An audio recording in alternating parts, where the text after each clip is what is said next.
اب جو بات حضور نے فرمائی سب سے بڑی بات، وَأَنْتُمْ تُسْأَلُونَ عَنِّي، تم سے میرے بارے میں پوچھا جائے گا،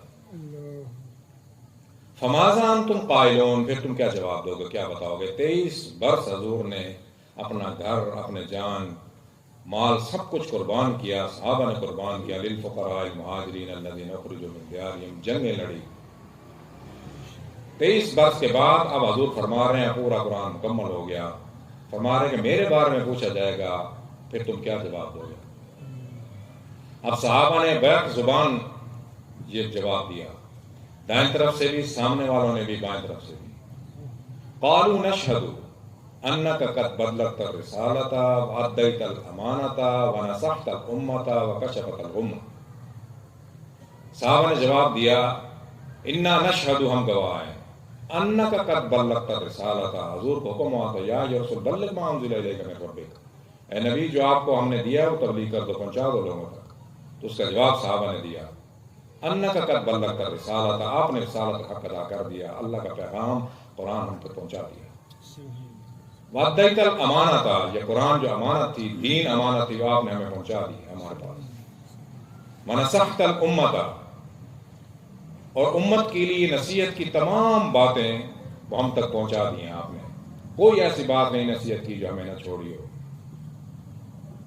احکامات الہیہ کی، حقوق اللہ کی، حقوق العباد کی، تمام حقوق کی کوئی بات ایسی نہیں جو آپ نے ہم تک نہیں پہنچائی۔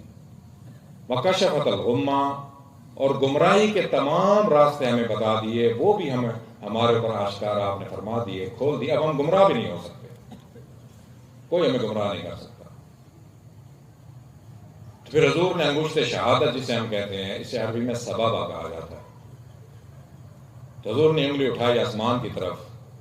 عربی میں انگلیوں کی ترتیب ایسے ہے، خنصر، بنصر، وسطی، سبابہ، ابہام۔ دو استعمال ہمیشہ زیادہ ہوتے ہیں ہر معاشرے میں، ایک انگشت شہادت کا، جب کسی کو اشارہ کرنا ہو، بلانا ہو تو اس کا استعمال ہوتا ہے، جسے انڈیکس فنگر کہا جاتا ہے، اور ابہام، تھم۔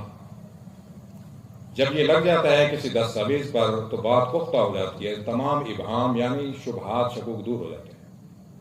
اگر کسی کو اچھا کہنا ہو تو بھی اس کا استعمال ہوتا ہے، دو انگلیوں کا استعمال زیادہ ہوتا ہے۔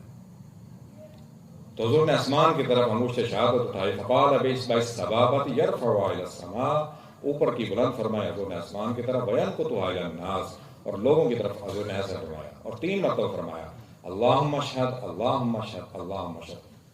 جب صحابہ نے شہادت دی انا نشہد، تو حضور نے فرمایا اللہ آپ گواہ ہو جائیں، اللہ تعالیٰ سن رہے ہیں، اللہ سمیع بصیر، ساری باتیں سن رہے ہیں۔ تو حضور نے مجھ سے ہاتھ فرما کے اللہم اشہد، اللہم اشہد۔ اب حضور نے فرمائی جو اہم بات ہے، الا لیبلغ الشاہد الغائب، اب یہ تمہاری ذمہ داری ہے، جو یہاں موجود ہیں ان کی بھی ذمہ داری ہے، شاہد موجود، والغائب، جو غائب ہیں، جو موجود نہیں ہیں، ان میں ہم شامل ہیں، ہم اس وقت موجود نہیں تھے، تو یہ ان کی ذمہ داری ہے کہ آگے بات پہنچانا۔ اب یہ ہماری ذمہ داری ہے کہ دین پر خود بھی عمل کرنا اور آگے بھی پہنچانا، یہ ہماری ذمہ داری ہے۔ اب حضور نے فرمایا فلعل بعد من یبلغنی، ممکن ہے ان یکون اوعالہ من بعد من سمع، بس اوقات ایسا ہوتا ہے کہ آپ یہاں ہماری بات سن رہے ہیں اور آپ آگے جا کر کسی اور کو سناتے ہیں، تو وہ سننے والا ممکن ہے کہ آپ سے زیادہ عمل کرے، بعد والے لوگ جو ہیں وہ عمل کریں۔ حضور نے فرمایا فلعل بعد من یبلغنی، کہ تمہارے بعد جہاں تک یہ بات پہنچے، ان یکون اوعالہ، وہ اس بات کے اہل ہوں، ان یکون اوعالہ من بعد من سمع، جنہوں نے سنا ہے۔ اب اس میں حضور نے اس لیے فرمایا کہ کچھ لوگ ایسے بھی تھے جو اب مطلقاً ان پڑھ ہوتے، جیسے اب ہیں، ہر جگہ ہر معاشرے میں تعلیم یافتہ لوگ موجود ہوتے ہیں، غیر تعلیم یافتہ، پھر تعلیم میں بھی فرق ہے، انگریزی تعلیم علیحدہ ہے، دینی علیحدہ ہے، ان کے سوچنے اور سمجھنے میں فرق ہوتا ہے، عمل میں بھی فرق ہوتا ہے۔ ان یکون اوعالہ من بعد من سمع،